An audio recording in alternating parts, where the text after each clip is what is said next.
The first thing Michael noticed wasn't his girlfriend sitting next to his father on the couch. It wasn't the two wine glasses on the counter, or the way they were leaning into each other like people who'd forgotten to be careful. It was the photograph on the coffee table, the one of him and his dad at a Braves game, the one that had sat face up in that exact spot for 11 years, flipped face down on the wood. Someone had turned his face to the floor inside his own childhood home. He stood in the doorway and felt the temperature of the room change. He'd been in this house 300 times. He knew every corner of it. And in 5 seconds, with one small, cold detail, everything he knew about the two people sitting on that couch became a question he wasn't sure he wanted answered. He hadn't planned to look.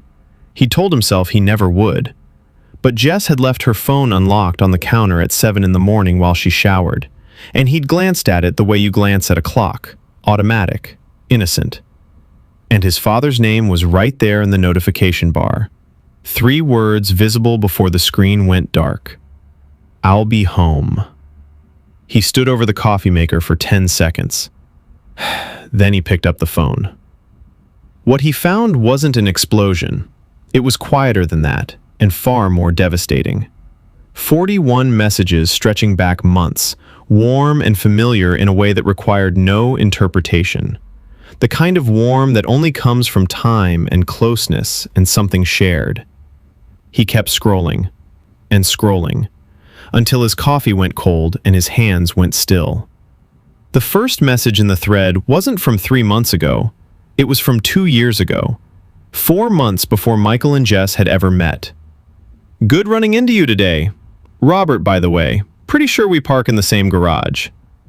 Jess had replied with her name and a smiley face. Michael read that exchange 6 times while the shower ran in the next room. The timestamp was unmistakable. 2 years and 3 months ago. He and Jess had been together for 22 months. He had introduced them at a family dinner 18 months ago. He'd stood between them, watched them laugh at each other's jokes, and felt quietly proud of himself for finding someone his dad liked. That dinner, that introduction, that moment he'd felt proud. None of it had been what he thought it was. When Jess walked out of the bathroom asking if he wanted eggs, he said yes. His voice was completely steady. He put her phone down exactly as he'd found it.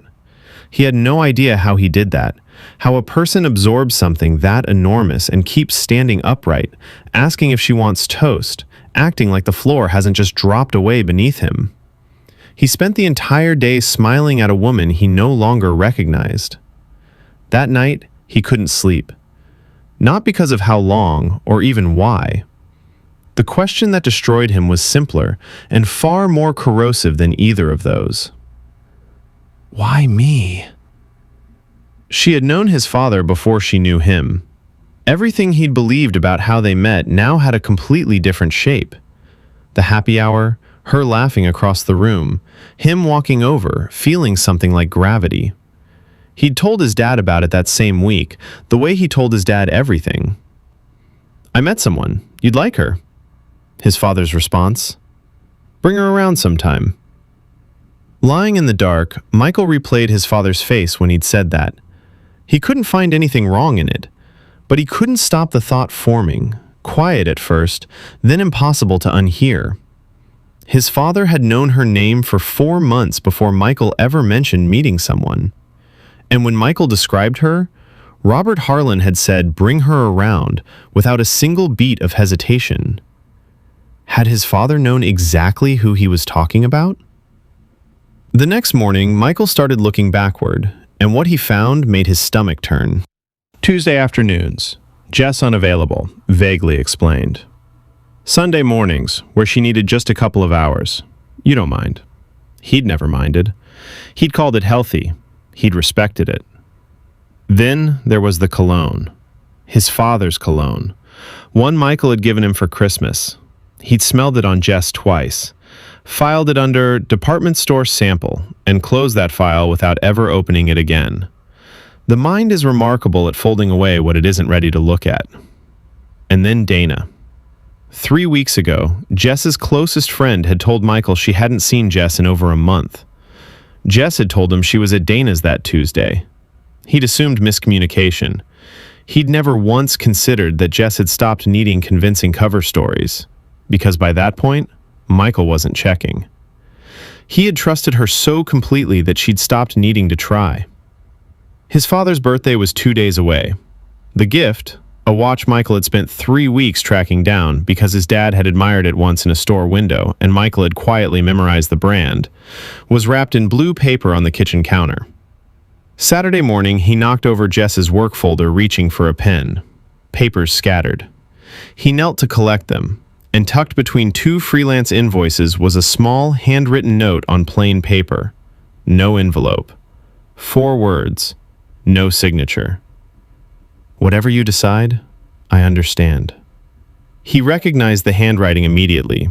He'd seen it on birthday cards and grocery lists for 26 years. He sat on the floor of his own home holding his father's words to his girlfriend. Whatever you decide meant there was a decision still in progress, something Jess was weighing. And his father, the steady, patient man who'd raised him alone since age 11, had written her a note so gentle it read like a permission slip. Michael put the note in his pocket. He picked up the watch. He drove. He spotted the first sign before he reached the front door. 2 coffee mugs on the porch table, a small iron table his father had owned for 15 years and, to Michael's knowledge, had never once used. Both recently emptied. And on the rim of one, a lipstick mark the exact shade of a color he had personally chosen for Jess's birthday 4 months ago, because she'd mentioned in passing that she liked it, and he had made a mental note like the attentive boyfriend he'd always believed himself to be. He stood on the bottom step and let that detail land. Her car wasn't on the block. He'd already circled twice. 3 weeks ago, he'd spotted it parked on the parallel street, tucked between 2 other cars with the specific invisibility of something trying not to be seen. Today, it was gone. Either she'd left early, or she'd found somewhere new to hide it. Either way, it told him the same thing. She'd been doing this long enough to get better at it. His key was in his hand. His hands weren't shaking. He didn't know what to do with that. The door opened. A cooking show played on the TV, bright and meaningless. Afternoon light stretched across the floor in long yellow bars. And on the couch, close enough that their knees touched, were the 2 people Michael had loved most in his life. They were mid-laugh. The private, unguarded laugh of people who have forgotten to be careful. Jess looked up first. The laugh left her face so fast it was like watching something extinguish. She went white. Her hands locked around her mug. Then Robert looked, and his face did something Michael would never fully be able to describe. It didn't harden or scramble for excuses. It simply fell, collapsed inward. The face of a man caught in the one act he cannot argue his way out of. Nobody moved. Michael walked to the coffee table, picked up the face-down photograph, set it upright, placed the wrapped birthday watch beside it, looked at both of them. Then, quietly, without raising his voice at all, "How long?" Robert said 3 months. Jess looked at the floor. Longer. Robert turned to look at her, and in that single turn, in the surprise on his father's face, the specific confusion of a man hearing new information, Michael understood something that changed everything about the room. His father didn't know. He didn't know about the garage. He didn't know about the messages from 2 years ago. Robert believed this had started 3 months ago, a good man's slow surrender to a bad decision, creeping up on him quietly. He had no idea Jess had known him for over 2 years. He had no idea that she had met his son after meeting him. "You knew him before you knew me," Michael said to Jess, not a question. She closed her eyes, and now Robert was staring at his son with the expression of a man who has just discovered that the story he believed he was living was not the story that had actually been happening. Neither of them had known the whole truth. Only Jess had. The confrontation was loud, then very quiet, then loud again.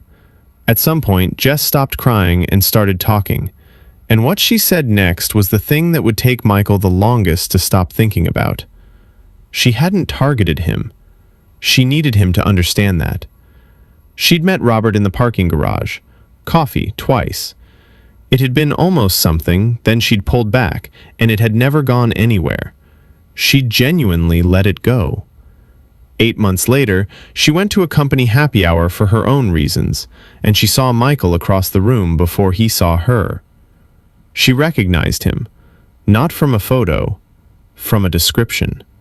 Because Robert had talked about his son, had mentioned the company, the building, the kind of man Michael was, with the unguarded pride of a father who had no idea he was planting something. She had not gone looking for Michael Harlan. He had simply been there. And something happened that she hadn't engineered, but also hadn't walked away from when she should have. "I fell in love with you," she said. "That part was real." Michael looked at her. "And my father?" She looked away. "That part was also real." His father sat in silence through most of it. When he finally spoke, his voice was low and without any defense at all. "I didn't know she knew who you were. Not when it started again. I swear to God." Michael believed him. That was the terrible part. He looked at his father's face, 54 years old, gray at the temples, the fixed point of his entire life, and believed him completely. And it didn't help at all. "She came to me 6 weeks ago," Robert continued. "She said she needed it to stop. Said she was going to tell you. I wrote that note because..." He stopped. "I was trying to let her go. I was giving her a way to do the right thing." Michael reached into his pocket, set the folded note on the coffee table, smoothed it flat with one hand. "Whatever you decide, I understand." He stared at it, then at his father. "She decided," Michael said quietly. "She just decided too slow." He stood up. He didn't say goodbye. He walked out into the afternoon sun and kept walking. 4 miles. He left his car in front of his father's house and walked the whole way home. 2 blocks out, he passed a low stone garden wall and set the birthday watch on top of it, still wrapped in blue paper, and kept walking without looking back. The neighborhood was perfectly, insultingly ordinary. A kid on a bike, someone mowing their lawn, the smell of cut grass and charcoal, the whole world going about its Saturday while Michael walked through it like a man moving through a film set, present in body, but nowhere else. He thought about his mother, who had died when he was 11, just him and his dad after that, the particular bond you build when there's only one parent left, the bedrock under everything. He thought about how something can feel like bedrock and still give way. He thought about a woman laughing across a room, about the feeling he'd called gravity, about how certain he'd been, in the way people in love are certain, that the universe had arranged that moment just for him. Maybe it had, just not the way he'd thought. He didn't go looking for more truth. It found him anyway, the way it tends to, sideways, from a direction he wasn't watching. 2 weeks after the confrontation, he ran into Dana at a coffee shop on Garfield Street. She sat down across from him with the careful expression of someone who has been waiting a long time to say something. She'd known. Not everything, but enough. Jess had told her 4 months earlier, crying on Dana's couch, that she was in an impossible situation she didn't know how to escape. Dana had told her to end it, confess, do the hard thing. Jess had promised she would. And then weeks passed, and soon kept becoming soon, and soon never came. "I almost called you," Dana said. 3 separate times. "Why didn't you?" She looked down. "Because she said you'd be devastated. I kept thinking maybe she'd do it herself." Michael nodded slowly. He drove home and sat in his driveway, engine off. 3 people had been inside this secret while he wrapped birthday gifts in blue paper, and he had stood in the center of it, the last person on earth to find out about his own life. Jess was gone within 5 days. She didn't fight it. She packed with the quiet efficiency of someone who understood she had forfeited the right to ask for anything more. She left her key on the counter. He sat in the bedroom with the door closed and listened to the sounds of her leaving, drawers, boxes, footsteps. and when the front door shut for the last time, the apartment felt exactly the same and completely unrecognizable. His father called every week for 5 months. Michael answered twice. Brief, civil. The calls eventually stopped, replaced by a silence with its own particular texture. Not empty, but thin. Like a wall that's been patched so many times you can see every repair. He went through it all without rage. That surprised him most. The rage came and went in flashes, but what remained underneath was something quieter and more persistent. A grief he couldn't name cleanly, because it wasn't for one person or one loss. It was for the version of his life he'd believed in completely, right up until a photograph lay face down on a coffee table and told him the truth before anyone else had the courage to. He went to his father's second wedding. He'd rehearsed not going, told himself he didn't know it. But in the end, he stood in the photographs, shook hands, gave a toast that was warm and careful and contained nothing he actually felt. He drove home alone afterward and sat in his parking lot for 20 minutes with the engine off. His father had married someone new, someone Michael had never met before the engagement, someone with no history, no architecture of secrets, no photograph that needed to face the floor. And sitting in that car, Michael understood something he hadn't been able to touch in 3 years, something that finally felt solid enough to hold. The people who break us are almost never monsters. That's the part no one tells you. They're ordinary people who made choices that cost someone else everything, and then had to decide who they were going to be afterward. So did Michael. He chose to keep going. He got out of the car, walked inside, and didn't look back. And on the coffee table in his apartment, a photo of him and his dad at a Braves game sat exactly where it always had. Face up, still there, the way some things survive even when they shouldn't.